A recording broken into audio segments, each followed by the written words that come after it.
how to play GTA San Andreas on your MacBook. So all you need to do to get this game is go into your App Store and then search in GTA SA, and then it's this first result here. So it is a paid game, but once you've got it, you'll be able to download it, and then all you need to do is press open. Okay, so now you're in, you can either sign in to your Rockstar account, sign up to a Rockstar account, or just skip it. So I'm just going to skip it. And then here you are in the menu.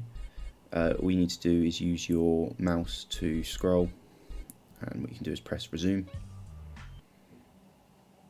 Okay, so now you're in, first thing you'll notice is it's actually using the iPad touch controls, which is obviously no good on a MacBook. So what you need to do is pair a Bluetooth controller. So I've actually made a video on how to connect a Bluetooth controller to your MacBook, so it should be in the top right corner now. So once you're connected, you can just tap any button on the controller and it automatically move over to controller controls. This does go full screen, so you can just press full screen at the top, and it's just like you're playing GTA on the PlayStation 2. Thank you for watching the video. If you found it helpful, please like and subscribe.